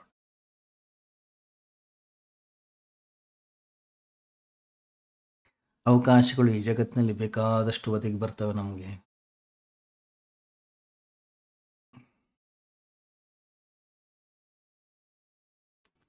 ಗಮನಿಸಿ, ಒಳ್ಳೆಯ ಕೆಲಸಗಳನ್ನು ಮಾಡಬೇಕು ಅಂತಂದ್ರೆ ಈ ಜಗತ್ತಿನಲ್ಲಿ ಬೇಕಾದಷ್ಟು ಅವಕಾಶಗಳಿವೆ, ನಾವು ಮಾಡೋದಿಲ್ಲ. ರಸ್ತೆಯಲ್ಲಿ ಬಿದ್ದಿರೋ ಕಸವನ್ನು ತೆಗೆದು ಹೊರಗಡೆ ಹಾಕಿ, ಎದ್ದು ಹಾಕಿ, ಒಂದು ಕಡೆ ಕಸ ಡಬ್ಬಿಗೆ ಹಾಕಿ ಸಾಕು.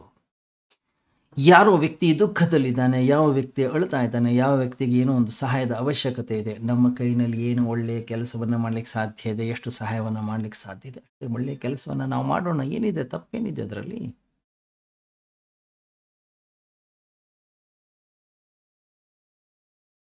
ಏನು ದೊಡ್ಡ ದೊಡ್ಡ ಕೆಲಸಗಳನ್ನು ಮಾಡಬೇಕು ಹಾಗೇನಿಲ್ಲ, ಸಣ್ಣ ಸಣ್ಣ ಕೆಲಸಗಳನ್ನು ನಮ್ಮ ಯೋಗ್ಯತೆಗೆ ಸರಿಯಾಗಿ ನಮ್ಮ ಶಕ್ತ್ಯಾನುಸಾರ ಒಳ್ಳೊಳ್ಳೆ ಕೆಲಸಗಳನ್ನು ಮಾಡಬಹುದು.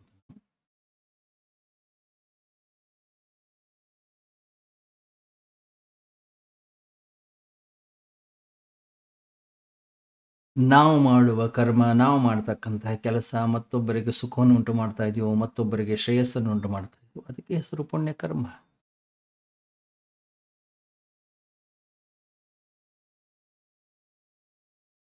ನಾವು ಮಾಡುವ ಮತ್ತೊಬ್ಬರಿಗೆ ಸಹಾಯ ನಮಗೆ ಅನಂತ ಸುಖವನ್ನು ತಂದು ಕೊಡುತ್ತೆ, ಅನಂತ ಪುಣ್ಯವನ್ನು ತಂದು ಕೊಡುತ್ತೆ. ಆದರೆ ಪಾಪ ಏನು ಹೇಳುತ್ತೆ? ಇದನ್ನು ಮಾಡು, ನಿನಗೆ ಸುಖ. ಜಗತ್ತಿಗೆ ತೊಂದರೆ ಆಗ್ಬೋದು, ಜಗತ್ತಿಗೆ ಸಮಸ್ಯೆ ಆಗ್ಬೋದು, ಜಗತ್ತಿಗೆ ನೋವು ಆಗ್ಬೋದು, ತಗೊಂಡು ನಾವೇನು ಮಾಡಲಿಕ್ಕೆ? ನಾನು ಸುಖಿಯಾಗಿರ್ತೀನಿ, ನನಗೆ ಲಾಭವಾಗುತ್ತೆ, ನನಗೆ ಪ್ರಯೋಜನವಾಗುತ್ತೆ. ಪುಣ್ಯ ಏನು ಹೇಳುತ್ತೆ? ಇದು ಮತ್ತೊಬ್ಬರಿಗೆ ಶ್ರೇಯಸ್ಸಾಗುತ್ತೆ, ಮತ್ತೊಬ್ಬರಿಗೆ ಒಳಿತಾಗುತ್ತೆ. ಪಾಪ ಹೇಳುತ್ತೆ ನಿನಗೂ ಸುಖವನ್ನು ತಂದು ಕೊಡ್ತೀನಿ ನಾನು ಅಂತ ಹೇಳಿ. ಅದು ಸುಖವನ್ನು ತಂದು ಕೊಡೋದಿಲ್ಲ, ಅದೊಂದು ಭ್ರಾಂತಿ ಅಷ್ಟೇ, ಅದು ಸತ್ಯ ಅಲ್ಲವೇ ಅಲ್ಲ.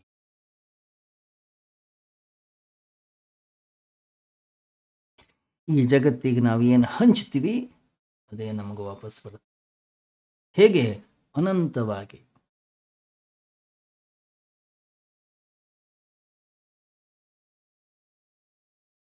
ಗಮನಿಸಿ, ನೀವು ಈ ಜಗತ್ತಿನಲ್ಲಿ ಒಂದು ವೇಳೆ ನನಗೆ ಮಾತ್ರ ಸುಖ ಬೇಕು ಅಂತ ಹೇಳಿ ಬಯಸ್ತೀನೋ, ಹಾಗಾದರೆ ಮತ್ತೊಬ್ಬರಿಗೆ ಏನೇ ದುಃಖ ಆದರೂ ಕೂಡ ಅದರ ಬಗ್ಗೆ ನಾವು ತಲೆ ಕೆಡಿಸ್ಕೊಳ್ಳಿಕ್ಕೆ ಹೋಗೋದೇ ಇಲ್ಲ. ಅವನು ದುಃಖ ಆದರೆ ಏನಂತೆ? ನನಗೆ ಸುಖ ಬೇಕಷ್ಟೇ, ನಾನು ಚೆನ್ನಾಗಿರ್ಬೇಕು, ನನಗೆ ಲಾಭವಾಗಿರ್ಬೇಕು, ಅದನ್ನು ಬಿಟ್ಟು ಬೇರೆ ಏನು ಬೇಕಾಗಿಲ್ಲ.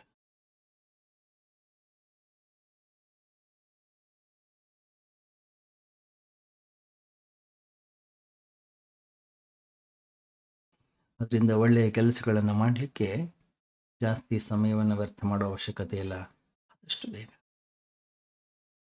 ಎಷ್ಟು ಬೇಗ ಆಗುತ್ತೆ ಅಷ್ಟು ಕೆಲಸವನ್ನು ನಾವು ಮಾಡೋ ಪ್ರಯತ್ನವನ್ನು ಮಾಡೋಣ.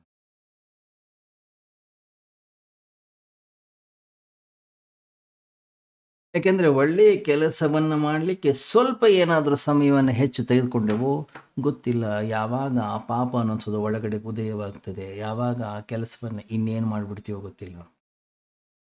ಯಾಕಂದರೆ ಶಕ್ತಿ ಒಂದು ಕಡೆಗೆ ನಿಂತ್ಕೊಳ್ಳಿಕ್ಕೆ ಸಾಧ್ಯ ಇಲ್ಲ, ಪಾಪದ ಕಡೆಗೆ ಉನ್ಮುಖವಾಗಿಬಿಡುತ್ತದು. ಅದು ಅವಕಾಶವನ್ನು ಹುಡುಕ್ತಾ ಇರೋದಷ್ಟೆ.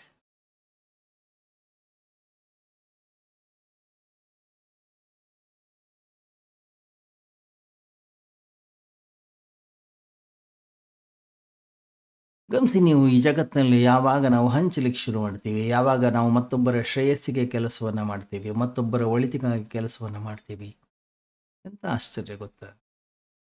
ನಮಗೆ ಆಯಾಸ ಆಗೋದಿಲ್ಲ, ನಮಗೆ ಸುಸ್ತಾಗೋದಿಲ್ಲ.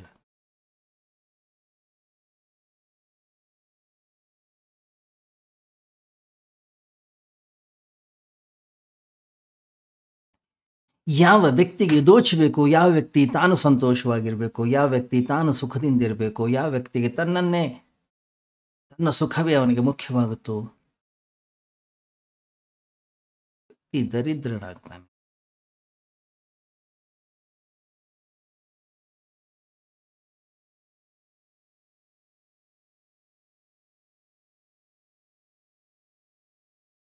ಹೆಚ್ಚು ಹೆಚ್ಚು ಹೆಚ್ಚು ಹೆಚ್ಚು ಶಕ್ತಿ ಸಂಗ್ರಹವಾದಷ್ಟು, ಹೆಚ್ಚು ಹಣ ಗಳಿಸಿದಷ್ಟು ನಾನೊಬ್ಬ ಸಾಮ್ರಾಟನಾಗ್ಬೋದು. ಕರೆಕ್ಟು. ಹೆಚ್ಚು ಶಕ್ತಿಯ ಸಂಗ್ರಹ ಆದಷ್ಟು ನಾನು ದೊಡ್ಡ ವ್ಯಕ್ತಿ ಆಗ್ಬೋದು. ಆದರೆ ಅದರ ಸರಿಯಾದ ಉಪಯೋಗವನ್ನು ನಾನು ಮಾಡಲಿಲ್ಲ, ಅದು ನನ್ನನ್ನು ನಾಶ ಮಾಡುತ್ತೆ.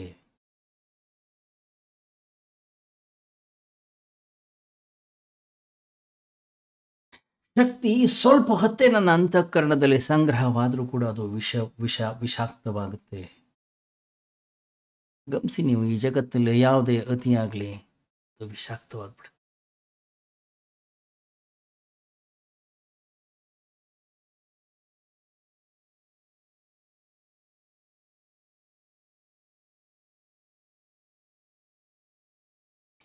ಅದರಿಂದ ಯಾವುದನ್ನು ಕೂಡ ಅತಿ ಮಾಡ್ಲಿಕ್ಕೆ ಹೋಗಬಾರ್ದು. ಅಂತಃಕರಣ ಇದೊಂದು ಪ್ರಕೃತಿಯ ನಿಯಮ. ಇದು ಶಕ್ತಿಯನ್ನು ಸಂಗ್ರಹ ಮಾಡಿಡ್ಲಿಕ್ಕೆ ಆಗೋದಿಲ್ಲ. ಅದನ್ನು ಯಾವಾಗ ನಾವು ಸಂಗ್ರಹ ಮಾಡಿಡ್ಲಿಕ್ಕೆ ಹೋಗ್ತೀವಿ, ಯಾವಾಗ ಕೂಡಿಡ್ಲಿಕ್ಕೆ ಹೋಗ್ತೀವಿ, ಅಮೃತ ಮಾಡಬಹುದಿತ್ತು. ಅದರಿಂದ ಮೃತ್ಯು ಘಟಿಸ್ಲಿಕ್ಕೆ ಶುರು ಆಗುತ್ತೆ. ಎಷ್ಟು ಕುಡಿಲಿಕ್ಕೆ ಸಾಧ್ಯ, ಎಷ್ಟು ತಿನ್ಲಿಕ್ಕೆ ಸಾಧ್ಯ, ಎಷ್ಟು ಭೋಗಿಸ್ಲಿಕ್ಕೆ ಸಾಧ್ಯ ಹೇಳಿ ಈ ಜಗತ್ತಿನಲ್ಲಿ. ಅಮೃತವೂ ಕೂಡ ಅಷ್ಟೇ, ಜಾಸ್ತಿ ಆದರೆ ವಿಷ ಆಗ್ಬಿಡುತ್ತೆ. ನನ್ನ ಕೈಯಲ್ಲಿ ಅಮೃತ ಇರಬಹುದು, ಅಟ್ಲೀಸ್ಟ್ ನಾನಾದರೂ ಭೋಗಿಸ್ಬೇಕಿಲ್ಲ, ಅದನ್ನು ಹಂಚಬೇಕು. ನಾನು ಅದನ್ನು ಹಂಚದೆ ಹಾಗೆ ಇಟ್ಕೊಂಡ್ರೆ ಅದೇ ಕೆಲವೇ ಸಮಯದಲ್ಲಿ ವಿಷವಾಗ್ಬಿಡುತ್ತೆ, ಮೃತ್ಯುವಾಗ್ಬಿಡುತ್ತೆ. ಯಾಕಂತಂದ್ರೆ ಕೃಪಣತ.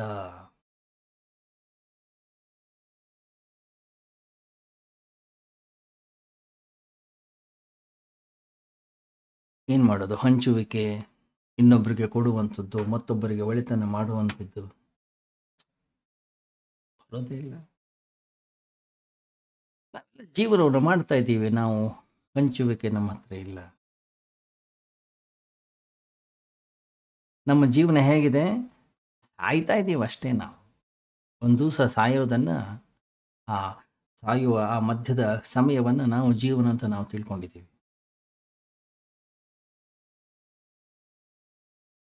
ಗಮನಿಸಿ, ನಾವು ಎಷ್ಟೇ ಸಂಗ್ರಹವನ್ನು ಮಾಡಿಡಲಿ, ಮೃತ್ಯು ನಮ್ಮಿಂದ ಕಿತ್ಕೊಳ್ಳುತ್ತೆ. ಮೃತ್ಯು ನಮ್ಮಿಂದ ಕಿತ್ಕೊಳ್ಳೋಕ್ಕಿಂತ ಮೊದಲೇ ನಾವೇ ದಾನ ಮಾಡೋಣ, ನಾವೇ ಹಂಚೋಣ.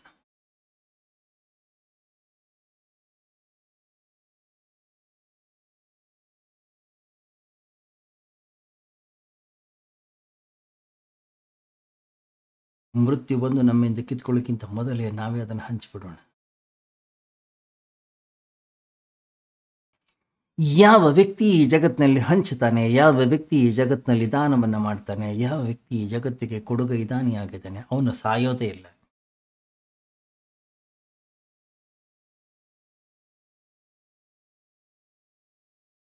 ಅವನಿಗೆ ಮೃತ್ಯು ಅನ್ನುವಂಥದ್ದೇ ಇಲ್ಲ. ಯಾವ ವ್ಯಕ್ತಿ ಈ ಜಗತ್ತಿಗೆ ಒಳಿತನ್ನ ಮಾಡೋದರಲ್ಲಿ ತನ್ನ ಜೀವನವನ್ನು ನಿರತ ಮಾಡಿಕೊಂಡಿದ್ನೋ, ತನ್ನ ಜೀವನವನ್ನು ವ್ಯತೀತಗೊಳಿಸ್ಕೊಂಡಿದ್ನೋ, ಶಾರೀರಿಕವಾಗಿ ಅವ್ರು ಯಾರು ನಮ್ಮ ಮುಂದೆ ಇಲ್ಲದೆ ಇರ್ಬೋದು, ಇವತ್ತಿಗೂ ಅವರು ಜೀವಂತವಾಗಿದ್ದಾರೆ. ಯಾವ ವ್ಯಕ್ತಿ ಒಳ್ಳೆಯದನ್ನು ಮಾಡಿದ್ದಾನೆ, ಯಾವ ವ್ಯಕ್ತಿ ದಾನ ಮಾಡಿದ್ದಾನೆ, ಯಾವ ವ್ಯಕ್ತಿ 4 ಜನರಿಗೆ ಉಪಕಾರವನ್ನು ಮಾಡಿದ್ದಾನೆ, ಯಾವ ವ್ಯಕ್ತಿ 4 ಜನರ ಶ್ರೇಯಸ್ಸಿಗಾಗಿ ದುಡಿದಿದ್ದಾನೆ, ಸಮಾಜದ ಒಳಿತಿಗಾಗಿ ಅವನು ಕೆಲಸವನ್ನು ಮಾಡಿದ್ದಾನೆ, ಇವತ್ತಿಗೂ ಜನ ಅವರನ್ನು ಸ್ಮರಿಸ್ತಾರೆ. ನಾವೆಲ್ಲ ಇನ್ನೂ ಬದುಕಿದ್ದೀವಿ, ನಮ್ಮನ್ನು ನೋಡೋರಿಲ್ಲ, ನಮ್ಮನ್ನು ಮಾತಾಡಿಸೋರಿಲ್ಲ, ನಮ್ಮ ಕಡೆಗೆ ತಿರುಗಿ ಕೂಡ ನೋಡೋರಿಲ್ಲ. ನಾವಾಗಿ ಹೋಗಿ ಮಾತಾಡಿಸಿದ್ರು ಕೂಡ ಮುಖ ಆ ಕಡೆಗೆ ತಿರುಗಿಸ್ಕೊಳ್ತಾ ಇದ್ದಾರೆ.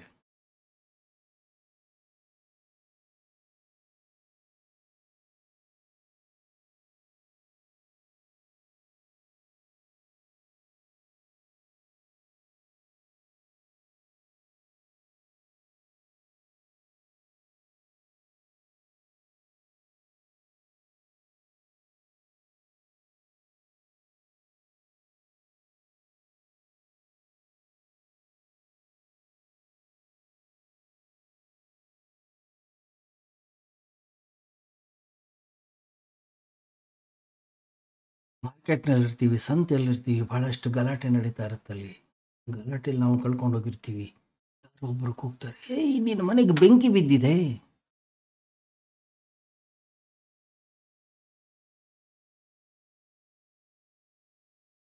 ಎಲ್ಲವನ್ನು ಬಿಟ್ಟು ಮನೆ ಕಡೆ ಕೊಡ್ತೀವಿ.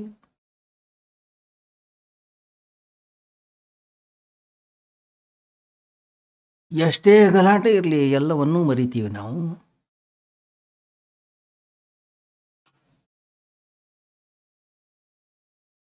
ಗಮನಿಸಿರ್ಬೋದು ನೀವು, ಹಾಕಿ ಆಡ್ತಾರೆ ಜನ, ಫುಟ್ಬಾಲ್ ಆಡ್ತಾರೆ, ವಾಲಿಬಾಲ್ ಆಡ್ತಾರೆ. ಕಡೆ ಆಗುತ್ತೆ, ರಕ್ತ ಬರುತ್ತೆ, ಅವ್ರಿಗೆ ಆ ಲಕ್ಷ್ಯ ಆ ಕಡೆಗೆ ಇರೋದೇ ಇಲ್ಲ. ಯಾಕಂದ್ರೆ ಎಷ್ಟು ಫೋಕಸ್ ಆಗಿರ್ತಾರೆ ಅವರು ಆ ಆಟದ ಮೇಲೆ.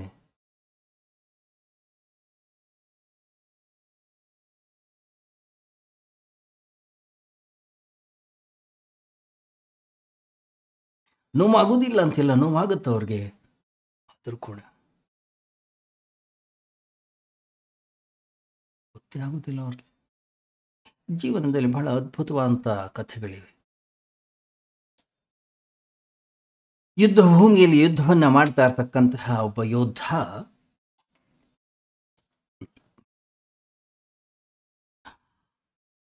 ಎಷ್ಟು ಆ ಯುದ್ಧದಲ್ಲಿ ತಲ್ಲೀನಾಗಿದ್ದ ಅಂತಂದ್ರೆ, ಅವನ ತಲೆಯನ್ನ ಕತ್ತರಿಸಿದರೂ ಕೂಡ ಅವನ ಕೈಗಳು ಇನ್ನೂ ಯುದ್ಧವನ್ನ ಮಾಡ್ತಾನೆ ಇತ್ತು. ಹತ್ರ ಬಂದಂತಹ ಯೋಧರ ಕೈ ಕಾಲುಗಳನ್ನು ಕತ್ತರಿಸ್ತಾನೆ ಇತ್ತು.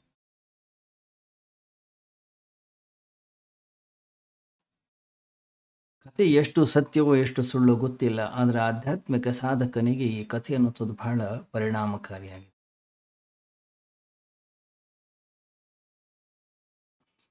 ಯಾವ ವ್ಯಕ್ತಿ ಒಳ್ಳೆಯ ಕೆಲಸಗಳಲ್ಲಿ ತನ್ನನ್ನ ತಾನು ತಲ್ಲೀನಗೊಳಿಸಿಕೊಳ್ತಾನೋ ಅಂಥವನ ಬಳಿ ಮೃತ್ಯು ಕೂಡ ಬರಲಿಕ್ಕೆ ಹೆದರ್ತಾನಂತೆ. ಒಂದು ನಿಮಿಷ ಬಾಗಿಲಲ್ಲಿ ನಿಂತ್ಕೊಳ್ತಾನೆ, ಇಲ್ಲ ಅವನು ಬ್ಯುಸಿ ಇದ್ದಾನೆ.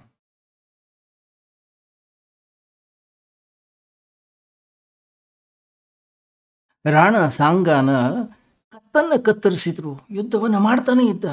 ಜನ ಅಂದ್ರಂತೆ, ಏನು ಮಾಡ್ತಾ ಇದೀಯಾ ನೀನು, ನಿನ್ನ ತಲೆಯನ್ನ ಕತ್ತರಿಸಲಾಗಿದೆ, ಇನ್ನು ಯುದ್ಧವನ್ನ ಮಾಡ್ತಾ ಇದೀಯಾ?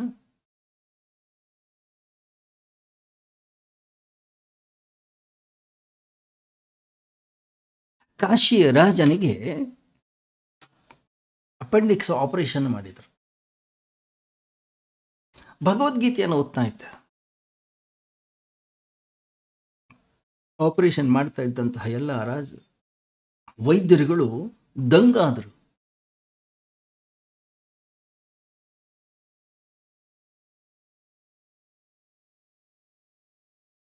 ಯಾಕೆಂದ್ರೆ ಕಾಶಿಯ ರಾಜ ಅನಸ್ತೇಶ ತೆಗೆದುಕೊಳ್ಳಿಲ್ಲ.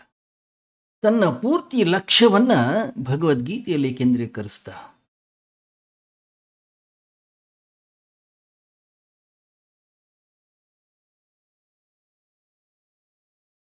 ಬಹಳ ಕೇಳ್ಕೊಂಡ್ರು ವೈದ್ಯರು, ಬೇಡ, ತುಂಬ ನೋವಾಗುತ್ತೆ, ಆ ನೋವನ್ನು ಸಹಿಸ್ಲಿಕ್ಕೆ ನಿನ್ನ ಕೈನೆಲ್ಲ ಆಗೋದಿಲ್ಲ, ಬೇಡ. ಅವನಂದ, ಪರವಾಗಿಲ್ಲ,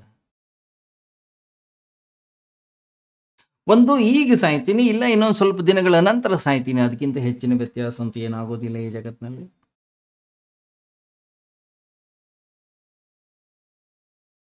ಕಾಶಿ ನರೇಶ ಹೇಳಿದಂತೆ, ಆಪರೇಷನ್ ಆದಮೇಲೆ ನನಗೊಂದು ಸಿಗ್ನಲ್ ಕೊಡಿ ಸಾಕು. ಗೀತೆಯನ್ನು ಓದ್ತಾನೆ ಇದ್ದ. ತನ್ನ ಲಕ್ಷ್ಯ ಪೂರ್ತಿ ಗೀತೆಯಲ್ಲಿತ್ತು, ಶರೀರದ ಕಡೆಗೆ ಇರಲೇ ಇಲ್ಲ.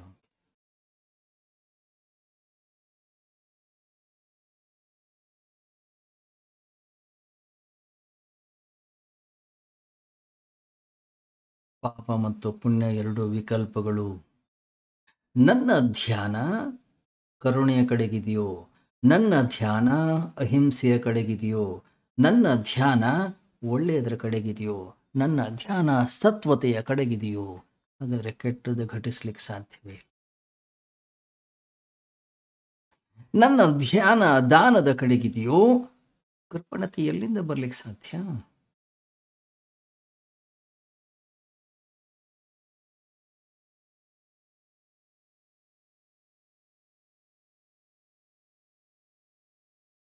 ಅದರಿಂದ ಪುಣ್ಯ ಕರ್ಮಗಳನ್ನು ಬೇಗ ಬೇಗ ಮಾಡಿ ಅಂತ ಹೇಳೋ ಅರ್ಥ ಏನು?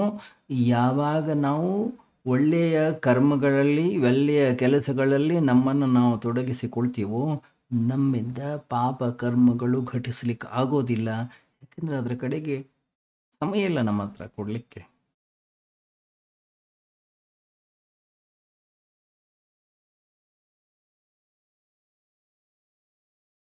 ಒಬ್ಬ ಕುರೂಪಿ ಇದ್ದ, ಕೊಳಲನ್ನು ಬಾರಿಸ್ತಾ ಇದ್ದ. ಆ ಕೊಳಲಿನ ಧ್ವನಿಯನ್ನು ಯಾವಾಗ ನೀವು ಆಲಿಸ್ಲಿಕ್ಕೆ ಶುರು ಮಾಡ್ತೀರಿ, ಅವನ ಕುರೂಪತೆ ಹೊರಟು ಹೋಗ್ಬಿಡುತ್ತೆ. ಸಂಗೀತದಲ್ಲಿ ನಾವು ಮುಳುಗ್ತೀವಿ. ಯಾಕೆಂದರೆ ಸಂಗೀತದ ಆ ಸೌಂದರ್ಯದಲ್ಲಿ ನಾವು ಲೀನವಾಗ್ತೀವಿ.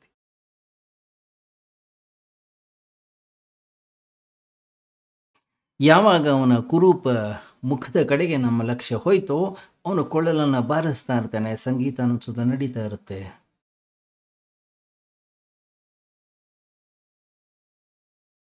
ನಮ್ಮ ಲಕ್ಷ್ಯ ಆ ಕಡೆ ಹೋಗೋದೇ ಇಲ್ಲ. ನಮ್ಮ ಲಕ್ಷ್ಯ ಕೇವಲ ಕುರೂಪವನ್ನು ನೋಡ್ಲಿಕ್ಕೆ ಶುರು. ಗುಲಾಬಿಯ ಗಿಡದಲ್ಲಿರ್ತಕ್ಕಂತಹ ಮುಳ್ಳಿನ ಕಡೆಗೆ ನನ್ನ ಲಕ್ಷ್ಯ ಹೋಯ್ತೋ, ಸುಂದರವಾಗಿ ಅರಳಿ ನಿಂತಿರ್ತಕ್ಕಂತಹ ಗುಲಾಬಿ ಕಾಣಿಸೋದಿಲ್ಲ ನಮಗೆ.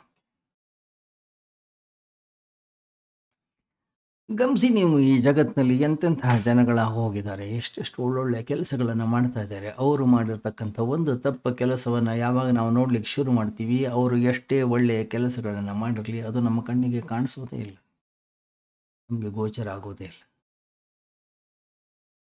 ಅದರಿಂದ ಒಳ್ಳೊಳ್ಳೆಯ ಕೆಲಸಗಳನ್ನು ಮಾಡಲಿಕ್ಕೆ ನಾವು ಆತುರವಾಗಿರಬೇಕು, ನಾವು ಪ್ರಯತ್ನಶೀಲರಾಗಿರಬೇಕು. ಎಷ್ಟು ಸಾಧ್ಯ ಅಷ್ಟು ಬೇಗ ಮಾಡುವ ಸಂಕಲ್ಪವನ್ನು ಹೊಂದಬೇಕು ನಾವು.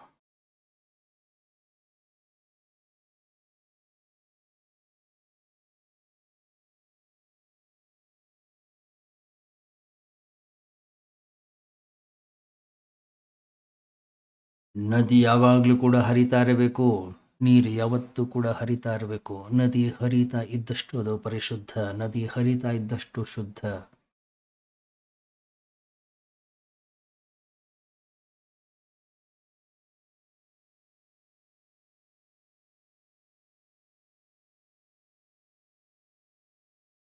ಪುಣ್ಯ ಕರ್ಮಗಳನ್ನು, ಒಳ್ಳೊಳ್ಳೆಯ ಕೆಲಸಗಳನ್ನು, 4 ಜನರಿಗೆ ಉಪಕಾರವನ್ನು ಮಾಡ್ತಕ್ಕಂಥ ಕೆಲಸಗಳಲ್ಲಿ ನಮ್ಮನ್ನು ನಾವು ತೊಡಗಿಸಿಕೊಳ್ಳಬೇಕು. ಯಾವತ್ತೂ ಕೂಡ ಅಷ್ಟೇ. ಪಾಪದಿಂದ ದೂರ ಇರಿ. ಇಲ್ಲ, ಲಕ್ಷ್ಯ ಪಾಪದ ಕಡೆಗೆ ಬೇಡ, ಲಕ್ಷ್ಯ ಪುಣ್ಯದ ಕಡೆಗಿರಲಿ, ಲಕ್ಷ್ಯ 4 ಜನರಿಗೆ ಒಳಿತು ಮಾಡೋದ್ರ ಕಡೆಗಿರಲಿ, ಲಕ್ಷ್ಯ ಸಮಾಜಕ್ಕೆ ಏನು ಮಾಡ್ಲಿಕ್ಕೆ ಸಾಧ್ಯ ಇದೆ ಅದ್ರ ಕಡೆಗೆ ನಮ್ಮ ಲಕ್ಷ್ಯ ಇರಲಿ.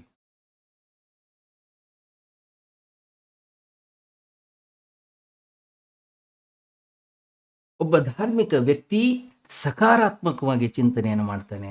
ನನ್ನಿಂದ ಏನು ಒಳಿತನ ಮಾಡ್ಲಿಕ್ಕೆ ಸಾಧ್ಯ ಇದೆ, ನನ್ನಿಂದ ಏನು ಶುಭ ಆಗ್ಲಿಕ್ಕೆ ಸಾಧ್ಯ ಇದೆ ಈ ಜಗತ್ತಿಗೆ, 4 ಜನರಿಗೆ, ನನ್ನ ಸುತ್ತಮುತ್ತಲಿರೋರಿಗೆ.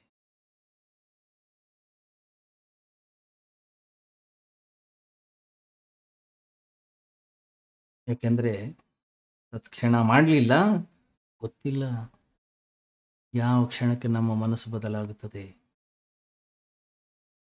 ಯಾವ ಕ್ಷಣಕ್ಕೆ ನಮ್ಮ ಮನಸ್ಸು ಯಾವ ಪ್ರತಿಕ್ರಿಯೆಯನ್ನು ಕೊಡುತ್ತೆ ನಮಗೆ ಗೊತ್ತಿಲ್ಲ. ಯಾವ ಕ್ಷಣಕ್ಕೆ ನಮ್ಮ ಮೃತ್ಯು ಅನ್ನೋದು ಘಟಿಸ್ತದೆ ಗೊತ್ತಿಲ್ಲ, ಮುಂದಿನ ಕ್ಷಣಕ್ಕೆ ಏನಾಗುತ್ತೆ ಅನ್ನೋದು ನಮಗೆ ಗೊತ್ತಿಲ್ಲ. ಆದ್ದರಿಂದ ಯಾವ ಕ್ಷಣದಲ್ಲಿ ಒಳ್ಳೆಯ ಭಾವನೆಗಳು ಬರ್ತವೆ, ಒಳ್ಳೆಯ ವಿಚಾರಗಳು ಬರ್ತವೆ, ಒಳ್ಳೆಯ ಕರ್ಮಗಳನ್ನು ಮಾಡಬೇಕು ಅಂತಕ್ಕಂಥ ಸಂಕಲ್ಪ ಅಂತಃಕರಣದ ಒಳಗಡೆ ಉದಯವಾಗ್ತದೆ, ತಕ್ಷಣವೇ ಮಾಡಬೇಕು. ಯಾಕೆಂದರೆ ವಸಂತ ಯಾವಾಗಲೂ ಇರೋದಿಲ್ಲ, ಯಾವಾಗಲೂ ಮಳೆಗಾಲ ಇರುವುದಿಲ್ಲ. ಒಂದು ಹಂತ ಬರುತ್ತೆ, ಮುಗಿದೋಗ್ಬಿಡುತ್ತೆ, ಚಳಿಗಾಲ ಶುರು ಆಗುತ್ತೆ, ಮತ್ತೆ ಬೇಸಿಗೆ ಶುರು ಆಗುತ್ತೆ. ನಾವು ಈ ಜಗತ್ತಿನಲ್ಲಿ ಏನು ಮಾಡಲಿ ಏನು ಬಿಡಲಿ, ಕಾಲ ಅನ್ನೋದು ಹೋಗ್ತಾ ಇರುತ್ತೆ, ಕಾಲ ಬದಲಾಗ್ತಾ ಇರುತ್ತೆ. ನನ್ನ ಹತ್ರ ಇರ್ತಕ್ಕಂಥ ಸಮಯವನ್ನು ನಾನು ಒಳ್ಳೆಯ ರೀತಿಯಲ್ಲಿ ಉಪಯೋಗಿಸ್ಕೊಳ್ತೀನೋ ಸೃಜನಾತ್ಮಕತೆಯ ಮೂಲಕ.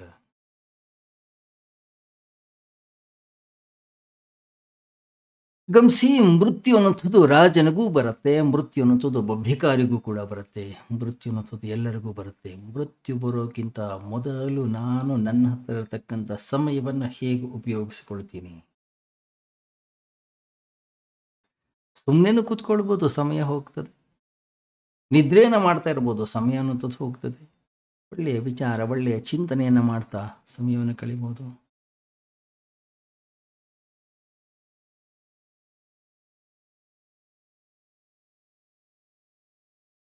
ಶಾಸ್ತ್ರ ಚಿಂತನೆಯನ್ನು ಮಾಡ್ತಿರೋ, ಒಂದಿಷ್ಟು ಸಚ್ಚಿಂತನೆಯನ್ನು ಮಾಡ್ತಿರೋ, ಅಧ್ಯಯನವನ್ನು ಮಾಡ್ತಿರೋ, ಅಧ್ಯಾಪನವನ್ನು ಮಾಡ್ತಿರೋ, 4 ಜನರಿಗೆ ಒಳ್ಳೆಯ ವಿಚಾರಗಳನ್ನು ಹೇಳ್ತಿರೋ, ಒಂದಿಷ್ಟು ಭಜನೆಯನ್ನು ಮಾಡ್ತಿರೋ, ಸಮಯ ಅನ್ನೋದು ನಮ್ಮ ಹತ್ರ ಇದೆ. ಆ ಸಮಯವನ್ನು ಹೇಗೆ ಬೇಕಾದರೂ ಕೂಡ ನಾವು ಉಪಯೋಗಿಸ್ಕೊಳ್ಬಹುದು. ಉಪಯೋಗಿಸ್ಕೊಂಡ್ರೆ ನಮಗೆ ಲಾಭ. ಇಲ್ಲ, ಸಮಯ ಹೋಗ್ತಾ ಇರುತ್ತೆ. ಸಮಯ ಅನ್ನೋದು ನಮಗೋಸ್ಕರ ಏನೂ ಕೂಡ ಕಾಯೋದಿಲ್ಲ.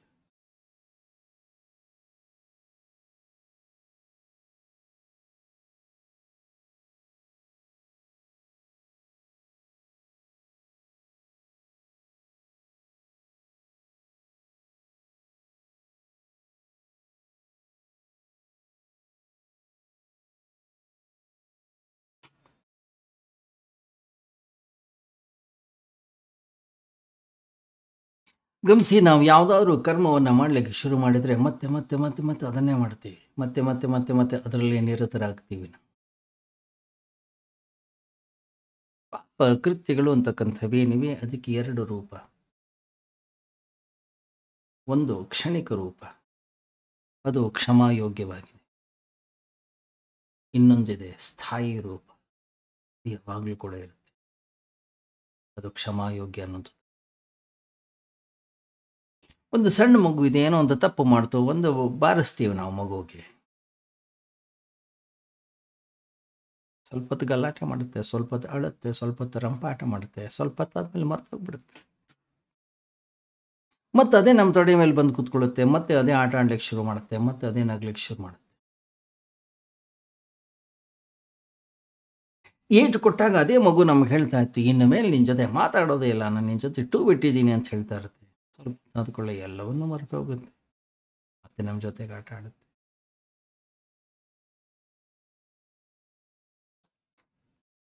ಆದರೆ ಇನ್ನೊಂದಿದೆ, ಕೋಪ ಮಾಡ್ಕೊಳ್ತೀವಿ. ನಿನ್ನೆ ಮಾಡ್ಕೊಂಡಿದ್ದೆವು, ಮೊನ್ನೆ ಮಾಡ್ಕೊಂಡಿದ್ದೆವು, ಇವತ್ತು ಮಾಡ್ತೀವಿ, ನಾಳೆಯೂ ಮಾಡ್ತೀವಿ, ನಾಡಿದ್ದೂ ಮಾಡ್ತೀವಿ. ಕೋಪ ಮಾಡಿಕೊಳ್ಳುವಂಥದ್ದು ನಮಗೊಂದು ಅಭ್ಯಾಸವಾಗ್ಬಿಟ್ಟು, ಮೊದಲು ಬಹಳ ದೊಡ್ಡ ದೊಡ್ಡ ಘಟನೆಗಳಿಗೆ ಕೋಪವನ್ನು ಮಾಡ್ಕೋತಿದ್ದೆವು. ಬರ್ತಾ ಬರ್ತಾ ಬರ್ತಾ ಬರ್ತಾ ಜೀವನದ ಸಣ್ಣ ಸಣ್ಣ ಘಟನೆಗಳಿಗೂ ಕೋಪವನ್ನು ಮಾಡ್ಕೊಳ್ಳಿಕ್ಕೆ ಶುರು ಮಾಡಿದ್ವಿ.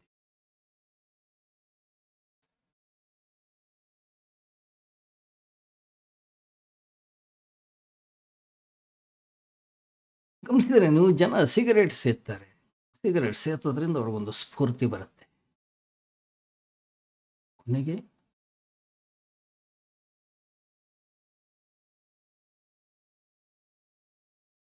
ಸಿಗರೇಟ್ ಸೇದೋದೇ ಅವ್ರದ್ದು ಜೀವನದ ಮುಖ್ಯ ಉದ್ದೇಶ ಆಗ್ಬಿಡುತ್ತೆ. ಅದೇ ರೀತಿಯಲ್ಲಿ ಕೋಪವನ್ನು ಮಾಡ್ಕೊಂಡು ಒಂದು ದಿವಸ ಏನಾದರೂ ನಾವು ಕೋಪವನ್ನು ಮಾಡ್ಕೊಳ್ಳದೆ ಇದ್ದರೆ ಜೀವನದಲ್ಲಿ ಉತ್ಸಾಹವನ್ನು ಕಳ್ಕೊಂಡು ಬಿಡ್ತಾರೆ ಎಷ್ಟೋ ಜನ.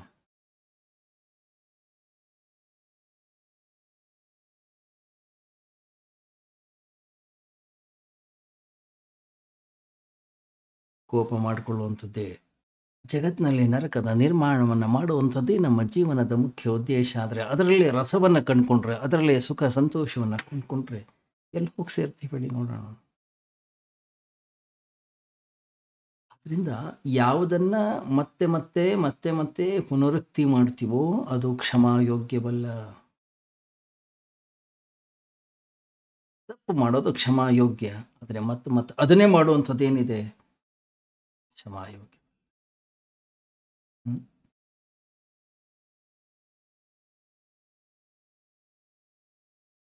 ಯಾವುದನ್ನು ಮತ್ತೆ ಮತ್ತೆ ಮತ್ತೆ ಮತ್ತೆ ಮತ್ತೆ ನಾವು ಮಾಡ್ತಾ ಹೋಗ್ತೀವಿ, ಕೆಲವು ದಿನಗಳ ನಂತರ ಅದು ಸಹಜವಾಗಿಬಿಡುತ್ತೆ. ಅದನ್ನು ಮಾಡೋದ್ರಿಂದ ಅದು ಪಾಪ ಅಂತ ಅನಿಸ್ಕೊಳ್ಳೋದೇ ಇಲ್ಲ ನಮ್ಮ ಜೀವನ.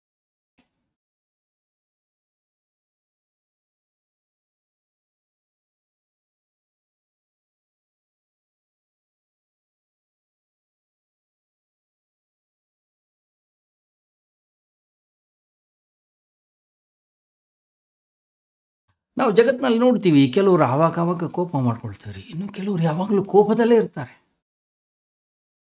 ಸತತವಾಗಿರ್ತಕ್ಕಂತಹ ಕ್ರೋಧದ ಧಾರೆ ಅನ್ನೋದು ಯಾವಾಗಲೂ ಕೂಡ ಹರಿತಾ ಇರುತ್ತೆ.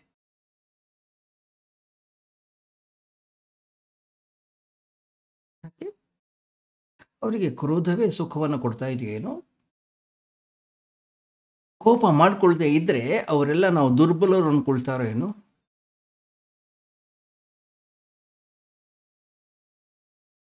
ಗಮನಿಸಿ, ಕ್ರೋಧ ದುಃಖವನ್ನು ಮಾತ್ರ ಕೊಡೋದಲ್ಲ, ಕ್ರೋಧ ನಮಗೆ ಅಹಂಕಾರವನ್ನು ಕೂಡ ತಂದು ಕೊಡುತ್ತೆ.